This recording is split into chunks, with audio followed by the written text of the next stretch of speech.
Hey everyone, good morning. Thank you for tuning in to the Teach Better Today morning show, where we get to be live every single morning at 7 a.m. Eastern to welcome you into your day, streaming on Facebook, YouTube, Twitter, Twitch, and LinkedIn.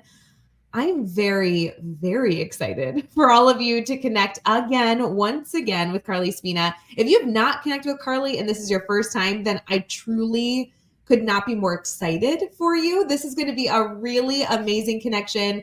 I consider Carly a great friend, and she has such an amazing insight in an area that I personally know I'm constantly looking for resources for. So we'll be right back. As a reminder, if you're listening on Teach Where I Talk podcast, don't forget to screenshot that you're listening and tag us on whatever social media platform you're most connected to, because we love to see you listening and watching the show. We'll be right back.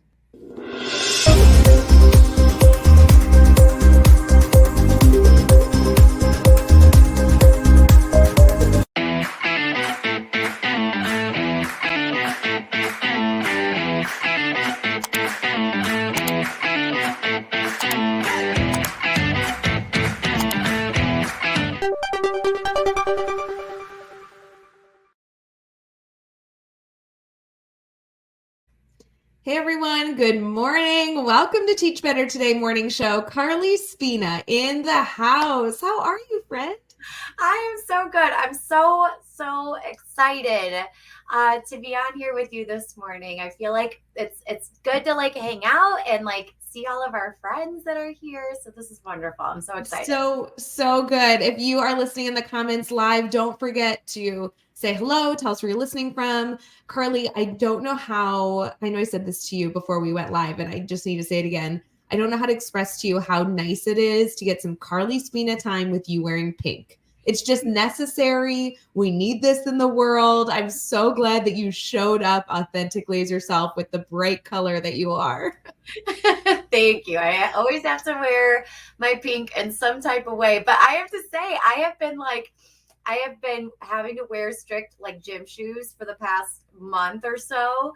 And it has changed my wardrobe a little bit. And I'm like, I need to hold on to my bright colors here. Yeah, I mean, you're a bright colors heel queen. I love you essentially, and I mean this in a phenomenal way, but you're the opposite of me style wise in every shape of I am just starting to wear color, and I'm dipping my toe in that realm, versus you are okay, how can I get all the bright colors on me at one time with fabulous heels? So my mantra this year has been try and be like Carly Speed. But tell me, where are the heels gone? Do you at least have cool sneakers that you're wearing? Have you invested in that realm? I've got nothing cool. It's old beat up sneakers. And I will say, I am begrudgingly, it is working. I've just had awful tailbone pain and hip pain. So my chiropractor's listen, you gotta press pause on those, on all your fun shoes and stuff. And so it has been a struggle, but it's okay. I'm holding on and I'm following the rules. Carly, I feel like I need to either send you some of my pairs of sneakers or get on Amazon, because I have some really obnoxious, fun colored sneakers. That was actually my first step in the color realm. Now I'm painting my nails. It's a big deal. But let me tell you, Carly, maybe we need to do some shopping. I don't know. I think, you know what, shoe shopping is my superpower, my secret superpower. So I think that sounds like a great thing to, especially to do on this Friday. Yeah, Carly, this show is all about hard-hitting educational content and supporting our community. I think the first challenge 4 minutes in to us welcoming everybody into an incredible day ahead is that we have to have everybody figure out how to wear some bright colors today. I'm going to go change. I'm in white and green. This is not enough. I'm going to go throw on my pink sweater that I only wear on Valentine's Day. And we are just going to cheer on the Carly Spina lifestyle. I love this. I love that. I'm totally influenced by color. If I see bright colors, I am energized instantly. So if any of y'all are like me, let's hold on to our bright colors all winter long. I love this. Friends, I am so sorry. Before we get too far in, I do want to have Carly introduce herself. I will say that I could do a pretty good Carly introduction. So before you go, Carly, I'm going to completely interrupt you and monopolize your introduction. Carly Spina is an incredibly kind educator you all need to connect with. Her expertise is being an advocate for all students. She supports so many different realms of kiddos, especially those that are English language learners. This girl is full of resources that general education teachers are going to love hearing, and this cannot be your only time connecting with her. She's a Teach Better ambassador, but above all, she's an incredible educator. So I just love that you're on the show. Carly, I don't know what I missed besides that you're working for a nonprofit right now doing incredible work. So like what did I miss? Tell me all the things.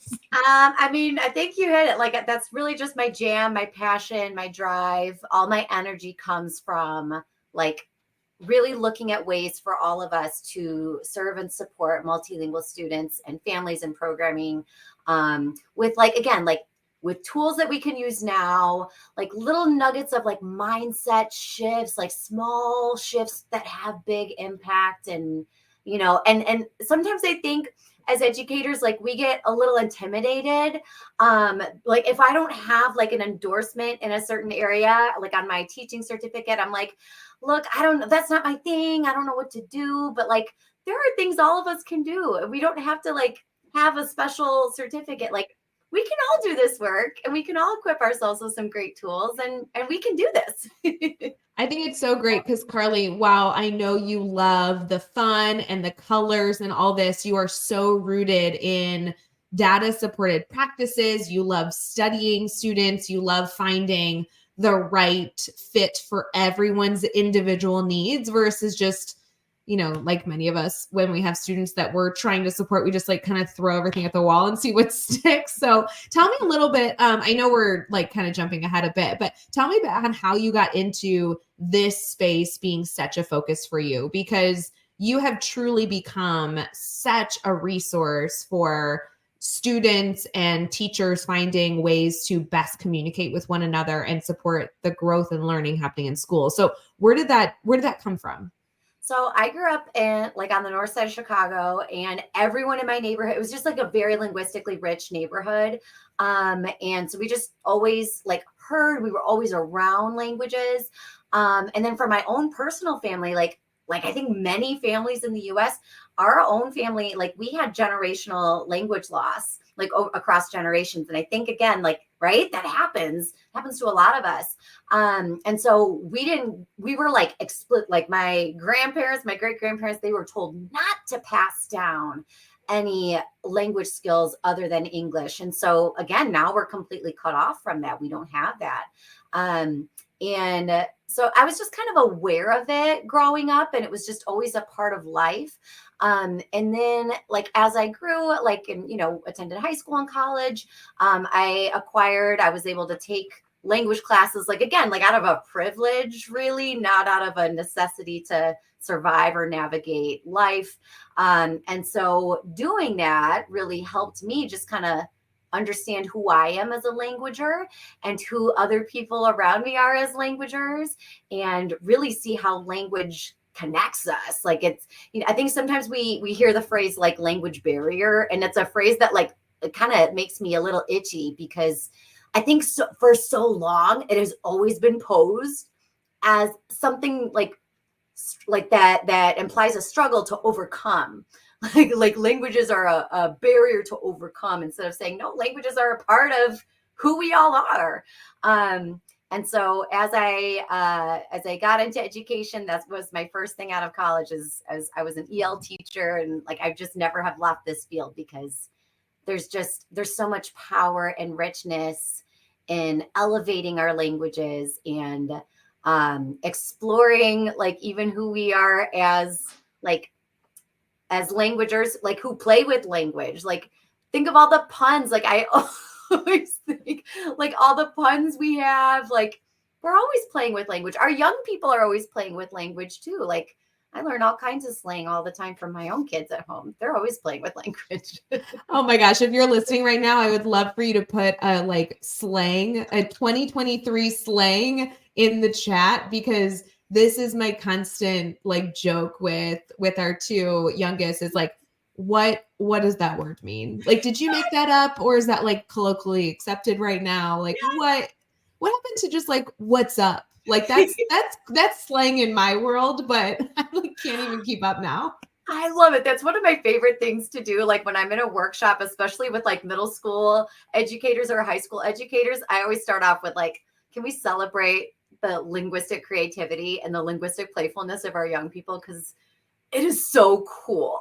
It's the best. So I love seeing these in the comments. So I have to tell you, Curly, I have to ask a question that I know many people are already going to be thinking at this point in our time together is, well, Carly, if you're passionate about this, you must speak 25 different languages and you easily can jump between those languages. And I am so honored that you can do that, but I don't have that skill. I don't know any other languages. Like, I'm trying to think, there's no way you have this passion and aren't fluent in like 25 different areas. So is that true?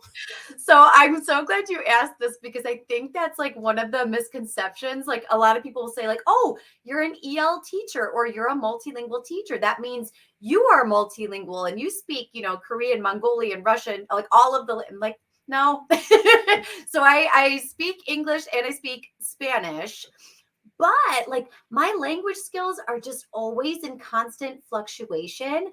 Like when I was a bilingual classroom teacher, like a third grade bilingual classroom teacher, our day, like when we moved into like a dual language model, our goal was biliteracy for students. And so my Spanish language skills were super strong during those years, and I would dream in Spanish, and like it was beautiful and so cool. And then when I moved into instructional coaching and now my role at the nonprofit, my Spanish language skills are in constant fluctuation. But you know what? So are my English. My English language skills are always in constant fluctuation too. Amen. Yes, me myself as well. And Carly, I thought of you last week. I was in a building in Illinois. I know we're both in Illinois.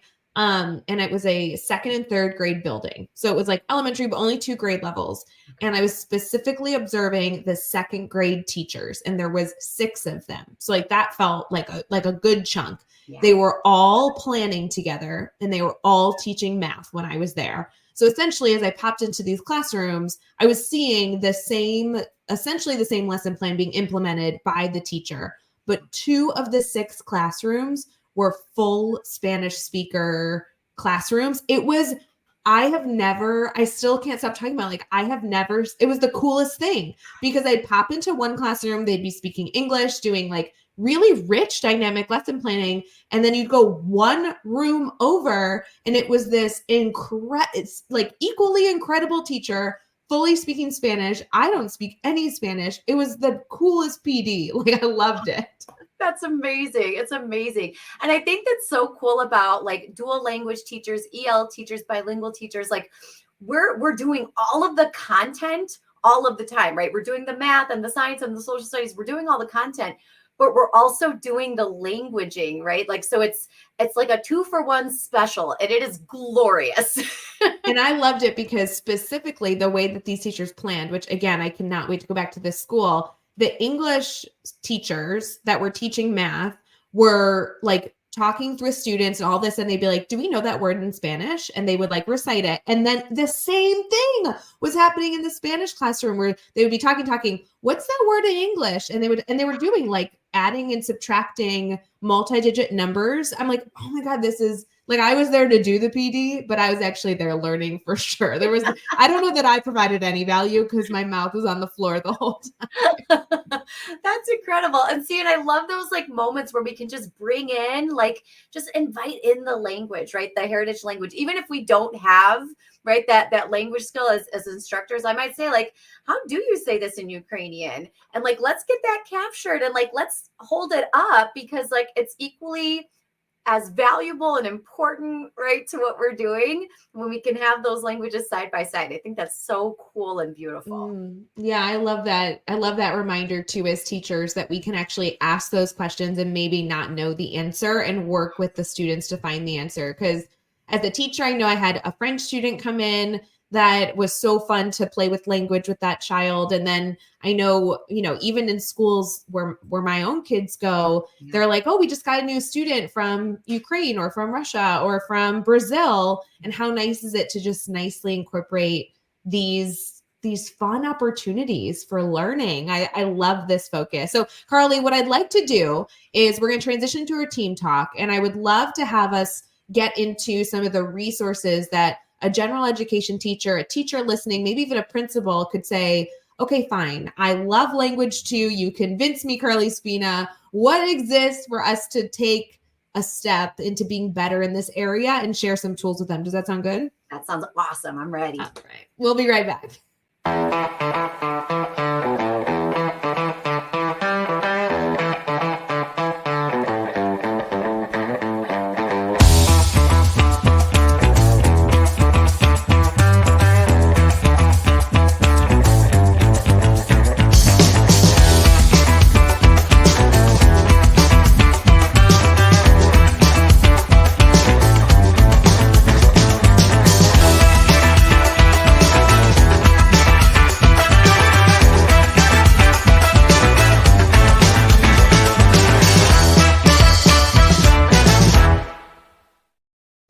Hey friends, we are continuing our conversation here on the Teach Better Today morning show. We appreciate you making this a part of your morning routine and being so active in the comments. If you have a few moments, we would love to have you subscribe to the Teach Better team over on YouTube. And one of my favorites is go over to wherever you listen to podcasts, head over to Teach Better Talk and write us a quick review. I suggest giving Carly Spina a specific shout out in your review because I know that this has already been such a rich conversation. Carly, we had kind of kicked off the discussion of wanting to see if there were tools and resources for teachers to lean on to begin to incorporate more.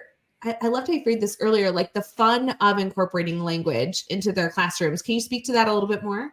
Yes. I mean, honestly, there's just so many different little moves that have such a big impact. And again, if you are an educator or a leader who feels like, well, I don't even know like how to begin this type of work or like, where do I even start? I would start by like just having an open dialogue with your students, no matter if you teach like first grade or 11th grade, right? Like any grade at all.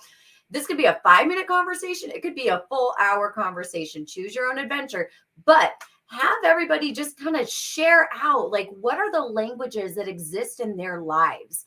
And you might ask students like, do you have language skills, either like that you can just listen and speak in, or that you can like read in or write in, anything at all.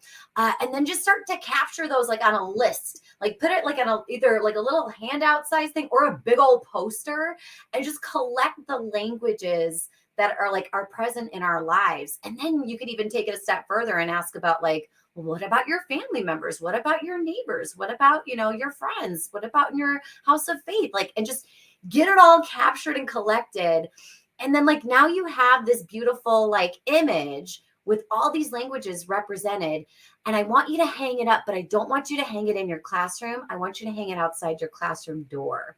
And the purpose of this is so that everybody who walks by your space sees that you are all bragging about all of the linguistic assets that are in your space. And like, that is a cool, and if you're like a secondary teacher, maybe you do this with one period or an advisory period, maybe you do it with all of your blocks, but this is just a cool way to start like building awareness, like for ourselves and for each other, of like, what languages do we have thriving right now?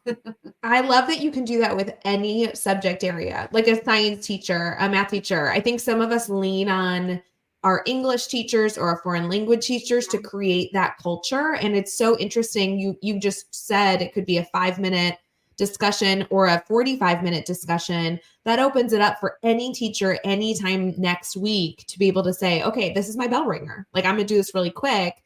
And I love that you also opened it up from, it's not only in my household, it's not only with my grandparents, but neighbors, because in my immediate world, I mean, I know what my family spoke. We had 2 languages in my household, and that didn't really change once it got into my other generations. But now, even sitting in my office right now, looking side to side, our neighbors speak different languages that I don't know anything about. I know that my kids have different languages in their school I know nothing about. Now you're really opening that global community. Yes, yes. And I think a lot of powerful things start to happen when we have like just that, like, number one, that recognition and that awareness, right? Like, if I'm a teacher and I put that outside my classroom door, and maybe some other folks in my hallway also start to do that because they're like, hey, what is that? And you're like, oh, we just did this thing, it just took a few minutes.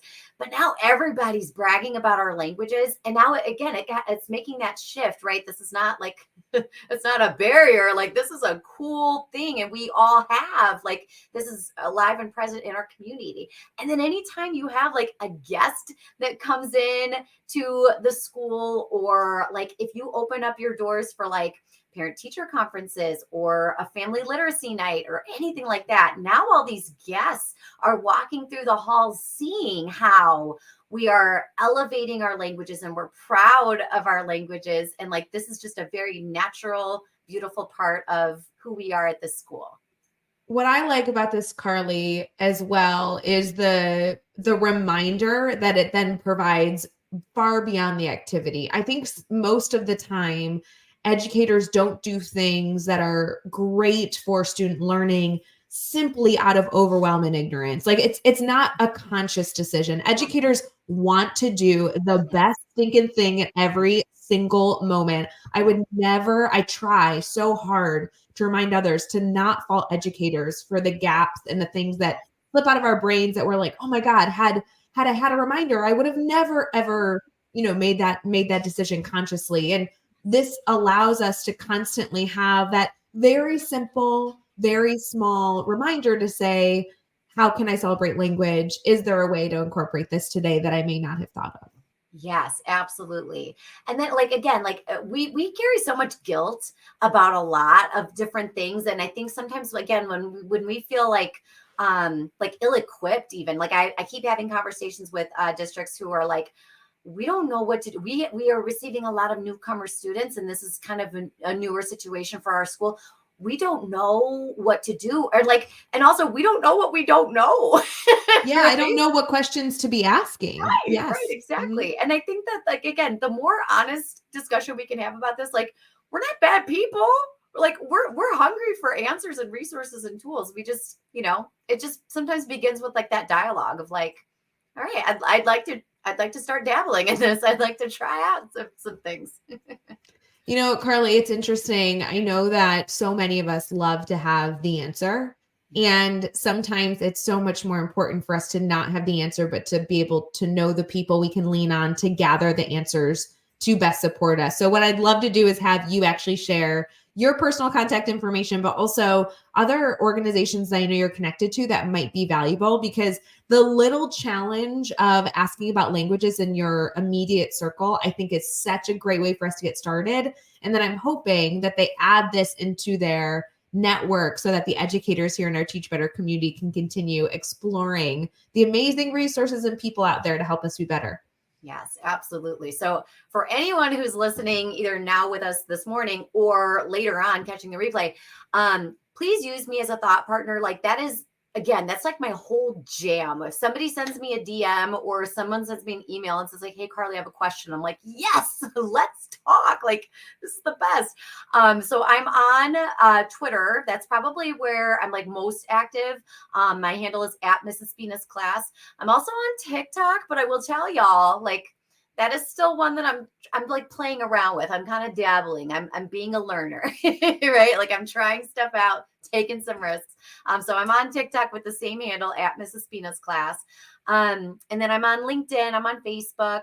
And then the organization that I'm currently working for full time is the Illinois Resource Center. And we're across a lot of different platforms too. We're on TikTok and Instagram and Twitter and Facebook for sure. But really, our whole goal is to support educators and support leaders with tools, with resources, with like thoughts and ideas, considerations for supporting our multilingual students and families and communities. So we do a lot of like free virtual workshops. We also do work in schools and districts. But really our whole goal is to help educators feel supported. Like you're not doing this work alone. All of us are doing this work. All of us are learners in this work. And yeah, we're really like, that's just our whole goal is to connect and uplift and support. And I know, Carly, I know that we're just so happened to both be based in Illinois, and the nonprofit that you're working for just so happens to have Illinois in the title. But we have a global community here with our Teach Better community. Yes. They can reach out even if they're not in the state, right? Absolutely. I know the answer is yes. Yes, absolutely. And again, like we kind of pop in everywhere. Like you said, we have Illinois in our title, but I was just in Missouri recently supporting a group over there. So we go all about virtual and in person. And yeah, we want to support everybody. And I have to emphasize again, Carly is one of the nicest people that you are going to connect with on social. So please do not be intimidated to send her a direct message, even if it's just to laugh about your shoe choice for the day or to ask for resources. Of all people, I know many of us, I don't need to say everybody, but many of us have anxiety messaging somebody on social media that they don't know or don't have a connection to. Tell Carly that you listen to the Teach Better Today morning show with her. Mention that you're connected with the Teach Better team. Carly is going to be just such an amazing person for you all to connect with. So Carly, I really appreciate you sharing the advice so far on the show. And I know there's so much more to come on a future conversation to be able to have with people. Thank you. Thank you so much.